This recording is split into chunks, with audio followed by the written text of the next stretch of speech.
Welcome to Conspiracist. Great to be here. Today, we're diving into something pretty fascinating, this hypothesis you sometimes hear about. The idea that governments, powerful organizations, might actually be hiding evidence. Hiding evidence of what, though? Of secret apocalyptic prophecies. Big stuff. World-ending predictions. Ah, right. That one. Yes, it's a persistent idea, isn't it? It often seems to gain traction, particularly when things feel unstable, during big societal crises. Exactly. And the proponents, they draw on all sorts of things, right? Interpretations of old texts, predictions about, cataclysms. Indeed. And our goal today, I think, is to really unpack that, to look at the arguments, sort of evidence presented for this hypothesis, but doing it, professionally, objectively. Absolutely. No sensationalism, just a clear look at the claims and the reasoning behind them. So where do we start? Maybe with the prophecies themselves. What are these apocalyptic prophecies, generally speaking? Well, they're certainly not new. The idea of an apocalypse, or at least a world-altering event, it's ancient. You find it across so many cultures throughout history. Like where, for example? Oh, well, you've got rich traditions in Hinduism, for instance, with the concept of yugas and cycles of creation and destruction.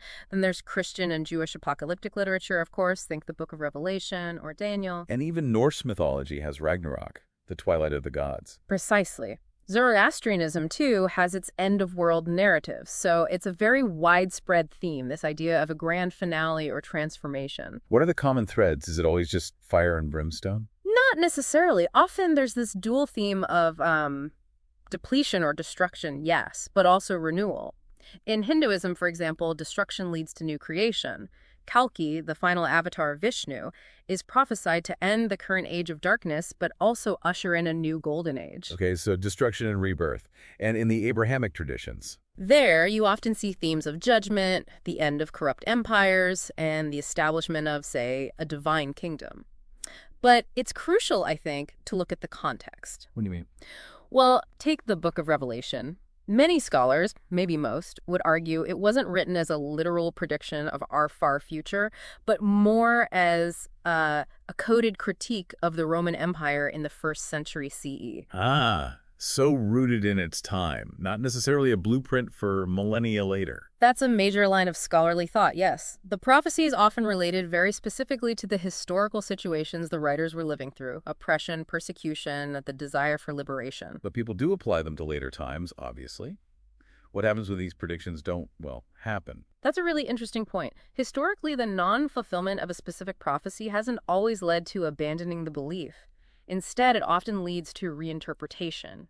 People might say, okay, it wasn't literal, or the date was wrong, or it's happening spiritually, not physically, or it was conditional and our actions averted it. This popularization of, let's call them apocalyptic methods of interpretation rather than literal fulfillment becomes quite common. And you mentioned time earlier. How does time work in these texts? Is it just one thing after another? Often, no. There's frequently a sense of determinism. History isn't random. It's unfolding according to a predetermined plan, a set timeline. Like it's all mapped out. Exactly. A cosmic schedule, if you will. Yeah. This can offer believers a sense of meaning, even when the world seems chaotic. It suggests there's an underlying order. Which maybe brings us to a more recent, very concrete example. The whole 2012 phenomenon. That felt huge at the time. Oh, it was massive, especially online.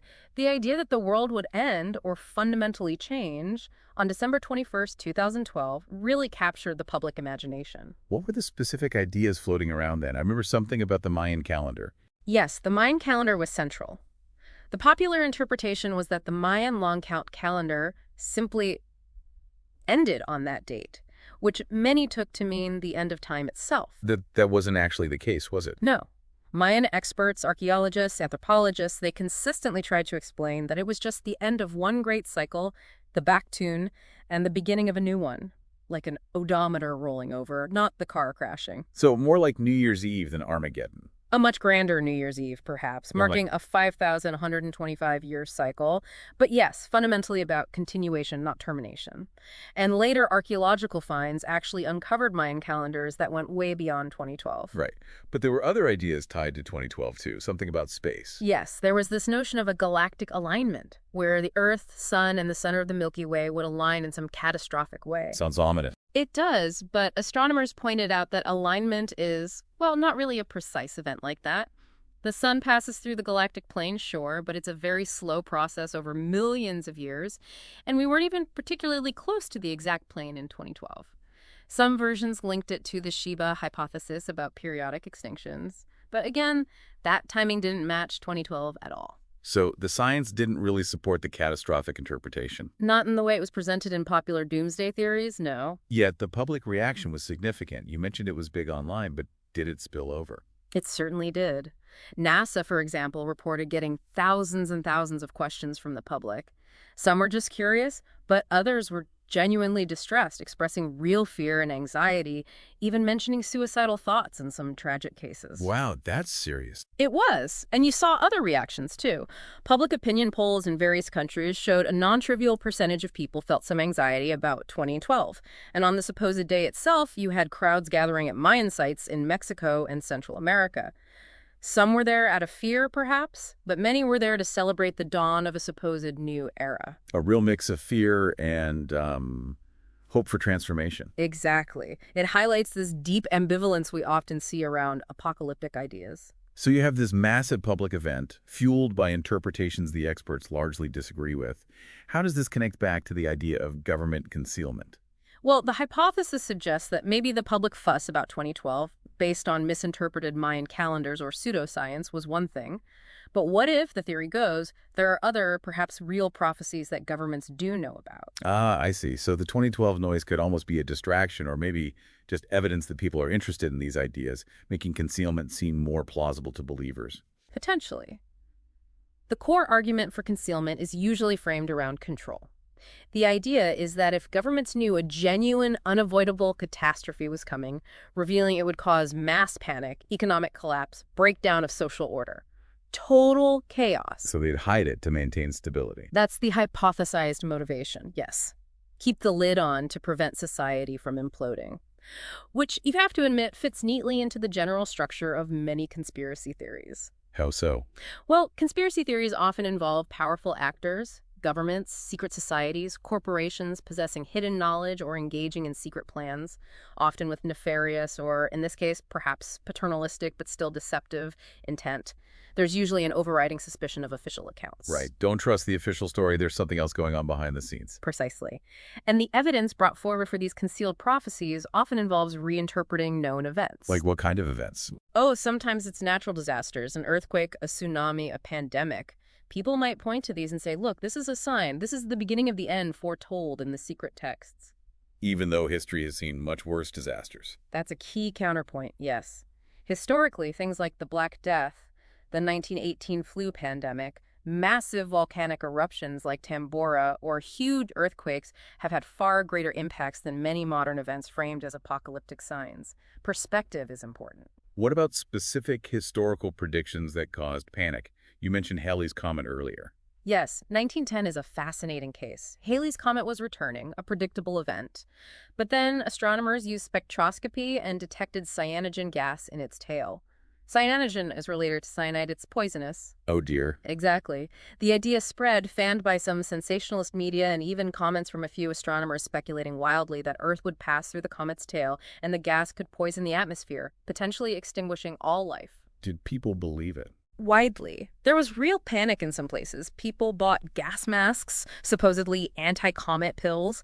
There were reports of people sealing their homes. Of course, scientists knew the tail was incredibly diffuse, the amount of gas negligible, and it would have no effect. But the fear was real.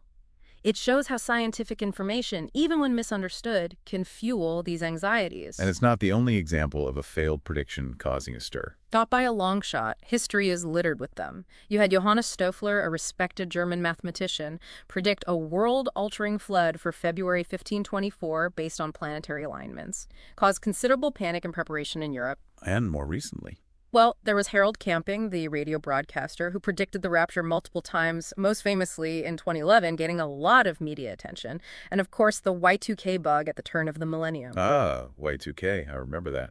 Fear of planes falling from the sky, power grids collapsing because computers couldn't handle the date change. Right. Now, Y2K was a genuine technical challenge. A lot of work went into fixing the potential date rollover problems in computer code. But the predictions of widespread societal collapse didn't happen. There were some minor glitches, sure, but nothing apocalyptic. It's interesting, though, when these dates pass, 1524, 1910, 2011, 2012, January 1st, 2010, the belief doesn't necessarily just vanish. No, it often doesn't. And this is where psychology comes in. There's a well-documented phenomenon, sometimes called belief perseverance or cognitive dissonance reduction. Meaning why? Meaning that when a deeply held belief, like the world ends Tuesday, clashes with reality, it's Wednesday and we're still here, it creates mental discomfort. To resolve that, instead of abandoning the core belief, people might rationalize. Oh. They might reinterpret the prophecy. It happened spiritually, question the original dating, we miscalculated, find errors in their own understanding, or even claim their faith prevented the disaster. Sometimes commitment can actually increase after a failed prophecy, as followers double down to justify their previous belief in actions. That seems counterintuitive. It can seem that way, but it's about protecting one's worldview and sense of identity, especially within a group context. Of course, in some tragic cases, particularly with isolated, high-control doomsday cults, failed prophecy has led to devastating outcomes like mass suicides when the leader needs a drastic way to resolve the dissonance.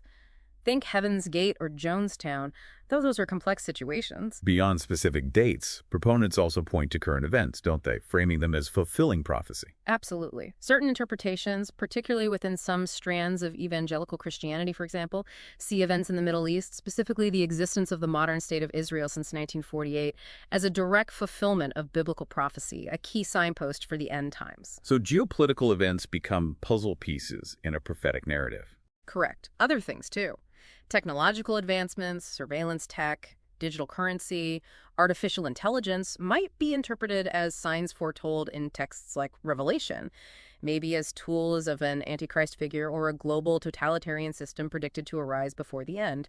Global alliances, political shifts, environmental changes, all can be woven into these frameworks. It seems like there's a powerful human tendency to want to find patterns, to make sense of things, especially scary things. That's definitely a huge factor. Psychologists talk about the desire for certainty and control.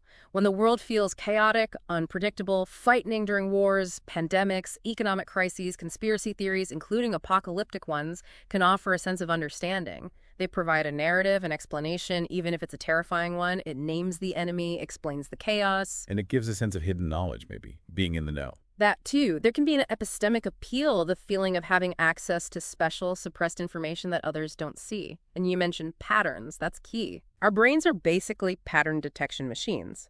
It's usually very helpful for survival, but sometimes we overdo it. We see patterns in random noise. Psychologists call this illusory pattern perception. Connecting the dots where there aren't really any connections. Exactly. Linking unrelated events, finding significance in coincidences, and weaving them into a larger narrative, like an unfolding prophecy or a hidden conspiracy. It feels like discovery, but it might just be our minds imposing order on randomness. Is this purely a modern thing tied to our complex world? Not at all. While the specific content changes with technology and culture, the underlying psychology seems quite old. Anthropologists point out that belief systems involving hidden, malevolent actors causing misfortune are found in many societies, including small-scale traditional ones. Think about witchcraft beliefs, for instance. Ah, the idea that someone secretly cursed your crops or made you sick. Right. It's a way of explaining negative events by attributing them to hidden, intentional actions rather than chance or natural causes. So this tendency to look for hidden hands and secret plots seems deeply rooted. And today, technology plays a role in how these ideas spread. Oh, massively. The internet and social media have been, well, a game changer for the dissemination of all kinds of information, including doomsday predictions and conspiracy theories. Faster spread, wider reach. Both. Ideas that might have once been confined to small groups or niche publications can now go viral globally in hours. Algorithms can create filter bubbles and echo chambers, reinforcing these beliefs. Misinformation, disinformation, it spreads like wildfire. Making it harder to distinguish credible information from speculation or fabrication. Definitely. The sheer volume of information and the lack of traditional gatekeepers on many platforms means these narratives can flourish and find audiences very effectively. It has real-world impacts, as we saw with the anxiety around 2012. So wrapping this up then, we've looked at the roots of apocalyptic prophecies across cultures, the specific case of 2012, the arguments for why governments might conceal such things, the sort of reasoning and evidence used, and the psychological factors at play. Yes, and the role of technology in amplifying it all. It's a complex mix of history, cultural interpretation, psychology, and modern communication. And the core hypothesis, active concealment by governments, remains just that. A hypothesis often built on interpretation and suspicion rather than verifiable proof. Hmm. But understanding why people believe it is crucial. Absolutely. It tells us a lot about human anxieties, our search for meaning, and how we cope with uncertainty. It underscores the importance, really, of critical thinking, of evaluating sources and understanding the historical and psychological context behind these persistent, powerful ideas. Which leads to a final thought, perhaps for you listening. Given how widespread these beliefs can be and their potential impact on individuals and society, how can we best navigate this landscape?